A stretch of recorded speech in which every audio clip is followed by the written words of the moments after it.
दिलं पाहिजे. तुम्ही काय करता, एखाद्याने काहीतरी नकारात्मक काही भूमिका मांडली की तेवढंच दाखवत असतात. ती आमच्या महायुती सरकारची भूमिका नाही.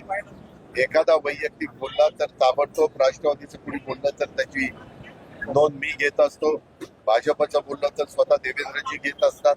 आणि शिवसेनेचं बोलल्यानंतर स्वतः उपमुख्यमंत्री एकनाथराव शिंदे साहेब त्या गोष्टीची नोंद घेत असतात. एवढा मोठा हा सगळा आपला शिवशाहू फुले आंबेडकरांचा महाराष्ट्र आहे. एवढ्या मोठ्या महाराष्ट्रामध्ये एखादी गोष्ट कुणी बोललं म्हणजे ती सगळ्यांचं मत असतं. तुम्ही कितीतरी जणांचं मी सांगेन, ते बोलून जातात आणि नंतर दिलगिरी व्यक्त करतात की नाही, असं झालंय की नाही. मी नावं घेत नाही, पण तसं होतं. शेवटी माणूस आहे. माणूस कधी कधी बोलताना एखाद दुसरा शब्द चुकतो, परंतु तेवढंच घेऊन बसण्याचं आमचं सगळ्यांचं तिघांचंही सर्व आमच्या पक्षाला बरोबर घेऊन चांगल्यातलं चांगलं काम करावं अशी आमची मनापासूनची इच्छा आहे.